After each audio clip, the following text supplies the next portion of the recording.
كام مرة عملت فيها دايت او عملت فيها دايت ولقيت ان وزنك مش بينزل، وزي ما يكون هو ثابت على الوزن ده، اللي هو مهما عملت دايت مهما كان مختلف، قطعت كارب قطعت دهون زودت بروتين، الوزن هو على الميزان ما بينزلش وما بيتحركش. ففي فيديو النهاردة انا هقول لكم على 10 اسباب بتخلي وزنكم مش بينزل وبيكون ثابت، ومهما اتبعتم نظام مش بيكون مفيد ليكم ولجسمكم. فانا رويدة اخصائية تغذية، ان شاء الله الفيديو ده هيفيدكم. هنبدأ باول سبب، ان انتي بتاكلي اصلا كتير. بمعنى ايه؟ ان انا بقول ان انا بعمل دايت وان انا مش باكل كتير او باكل اكل صحي، بس وانتي بتاكلي الاكل الصحي ده بتاكلي كميات كبيره او بتضيفي دهون كتيره. يعني احنا مثلا بنكون فاكرين ان انا لو ضفت زيت زيتون مش هيزود معايا السعرات، وبيتش ان هو بيزود عادي على فكره، هو زيت وفي سعراته وفي الكالوريز بتاعته وكل حاجه. فبتكوني بتتعاملي مع الزيت بطريقه زياده او بتزوديه جامد، بتضيفيه في كل الوجبات، سلطه مش سلطه ضيفاه على طول، او مش بتستخدمي الحاجات او بتستخدمي البان كامله الدسم. انا لما باجي اعمل دايت لحد ساعات بحط له كامل الدسم لو هو الميزانيه بتاعته مش هتجيب ان هو يكون خالي الدسم، بس ده بيكون ليه حسابات معينه. لكن لو انت مثلا مش عامله حساباتك، مش دكتوره تغذيه او اخصائيه تغذيه، مش متابعه مع دكتور، وقررتي ان انت عايزه تمشي على حاجات كاملة الدسم، البان كاملة الدسم، مش هتكون كويسة ليكي ومش هتنزلك في وزنك زي ما انت عايزة. السبب التاني ان انت تاكلي قليل جدا. بمعنى ايه؟ بمعنى ان الدايت مش عبارة عن حرمان، انا باكلك اكل هيكون مفيد ليكي وهيديكي طاقة ومش هيحسس الجسم ان انت في مجاعة. فلما نيجي احنا نعمل دايت، في ناس بتتحمس زياده فبتقرر ان هي مش هتاكل كتير وبتاكل قليل جدا، اكتر من اقل من احتياجاتها. فالجسم هنا بيحصل معاه اللي هو بيحس ان داخل على مجاعه فبيخزن الاكل.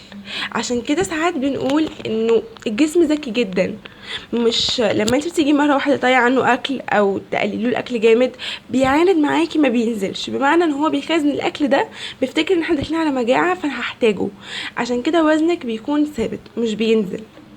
السبب الثالث، مش بتشربوا ميه كفايه. مش عارفه ليه الناس لما بنقول نشرب ميه بتفتكر ان دي حاجه فانتازيا، اللي هو ميه كل شويه حد يقول ميه. يا جماعه الميه مهمه جدا، الميه اساسيه اساسا لعمليه الحرق. فلذلك دايت من غير ميه ما تتخيليش ان انت هتجيبي نتائج عاليه. الميه مهمه بجد، فاقل حاجه 2 لتر في اليوم عشان خاطر يحصل يعني التغيير اللي انت عايزاه وجسمك يحرق جامد. نومك مش مظبوط، بتناموا اقل من 6 ساعات وبتناموا الصبح مش بالليل. لما بتناموا اقل من 6 ساعات في هرمون بيتفرز في الجسم اسمه هرمون الكورتيزول، ده بيكون مسؤول عن تخزين الدهون، فبيخزن لك الدهون وخصوصا في البطن. فلذلك لازم تناموا في ميعادكم، تناموا بدري. انا الحالات اللي بتابع معايا دايما بقول لها لازم ننام بدري ونصحى بدري. مش هقول لكم ناموا الساعه 10 واصحوا الساعه 7 الصبح، خصوصا لو انتوا مش بتشتغلوا ما وراكوش حاجه، فهتقوموا بدري مش هتعملوا حاجه مفيده بالنسبه لكم، هتلاقوا انه اليوم طويل قوي وهتاكلوا كتير وكده. فاقل حاجه ننام الساعه 10 نصحى الساعه 11. انا بعمل كده مع حالات معينه معايا، واحده واحده هنبدا ان احنا نتعود. التوتر او حاله نفسيه مش كويسه بتاثر على التخسيس او ان انتي تفقدي وزنك. ليه؟ لان لما بيكون الجسم اون فاير او الجسم فيه ستريس بيبقى فيه لخبطه في الهرمونات بتبوظ، فده بيبوظ برضو حرق الدهون، بيخزن الدهون، فالجسم مش بيخسر دهون ومش بيخسر في الوزن بل بيخزن. فلذلك لازم تكوني في حالة نفسية كويسة وما تكونيش متوترة على قد ما تقدري. السبب السادس ان مش بتلعبوا رياضة. اوكي، انا الحالات اللي معايا او اي حالة الصراحة بتبقى بتتابع معايا، اول اسبوع مفيش رياضة، كده مفيش رياضة في اول اسبوع، ولكن بعد كده بنكون محتاجين رياضة حتى لو مشي، ان احنا نمشي شوية، ان احنا نمشي نلعب رياضة حتى لو بسيطة، بس لازم الجسم يبدأ ان هو يتحرك عشان يبدأ ان هو يحرق اكتر من الاول، وعلشان الحركة بالنسبة للدايت مهمة جدا جدا، فلذلك الرياضة بتكون مهمة جدا وانتي في مرحلة التخسيس او ان انتي بتخسي. السبب السابع خربشات الاكل. يعني ايه؟ يعني انا مثلا عامله دايت، بس مثلا حد قدامي معاه علبه شوكولاته اخدت حته، اخويا بياكل مثلا ساندوتش اخدت منه قطمه، مش عارفه مين بيعمل ايه اخدت منه حته، اللي هو بتلقطي زي ما بنقول في مصر. فالتلقيط ده سعرات، انت بتدخلي سعرات في جسمك، فلذلك ده بيعمل على ان انت مش بتخسي زي ما انت عايزه، بياكل مش خلاص دقيقه.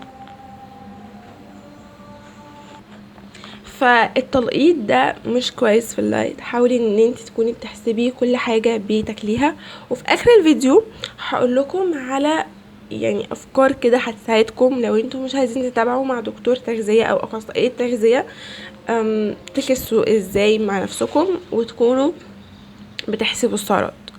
بعد كده السبب الثامن، لو انت عامله كل الحاجات دي، يعني انت مش بتاكلي زياده، مش بتضيفي دهون كتير، بتنامي كويس، مش مرحله ستريس، كل الاسباب اللي فاتت دي انت مش عندك، يبقى انت عندك مشاكل صحيه، عندك مقاومه انسولين، عندك تكيس مبايض، عندك غده.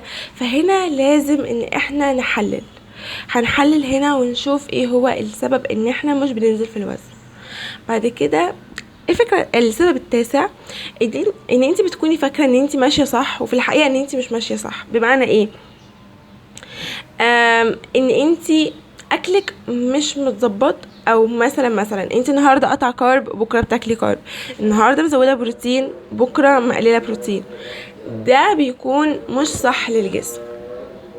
فهنا بتبع حاجة او بدي هنا نصيحة، ان انت تكتبي اكلك، يعني كل يومين او اول يومين تكتبي انت بتاكلي ايه، عشان خاطر تعرفي تحسبي، وعشان خاطر تعرفي انت بتدخلي ايه لجسمك. ولازم يا جماعه نمشي على نوع دايت معين، يعني نمشي على لو كارب، هاي بروتين، لو فات، لو كالوري او كيتو، نمشي على نظام معين. فاهمين؟ مش اللي هو بخس ومفيش نظام انا متبعاه، لا. بعد كده السبب العاشر، او يعني الحاجة العاشرة، ان انتي الميزان مش دايما بيكون بيقول الحقيقة. يعني لو انتي مثلا بتخسي و بتطلعي على الميزان بتلاقي ان الوزن هو ساعات لو انتي بتلعبي رياضه بيكون ان الوزن بينزل بس، او الدهون بتنزل بس في عضل بيتبني، فلذلك بيكون الوزن عالي. عشان كده لما باجي الحالات عندي بتيجي اسمها ايه يا رب، تقيس وزنها وتستخدم ميزان وكده، برشح جدا ميزان الانبادي. ايه ده؟ ده ميزان بيجيب كمية العضل، كمية الدهون، حالة الجسم عاملة ازاي، فبيكون كويس جدا جدا جدا وبيفيدك جدا. لو في اي حاجة بقى من الاسباب دي عندك عايزيه هنبدأ هنظبطها، هنمشي تاني على الدايت وهنخس برضو.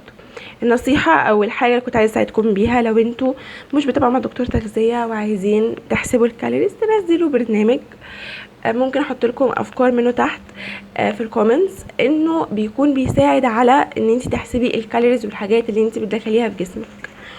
فان شاء الله هيفيدكم. لو حابين تتابعوا معايا هسيب لكم تحت لينك الفيسبوك، ابقوا راسلوني.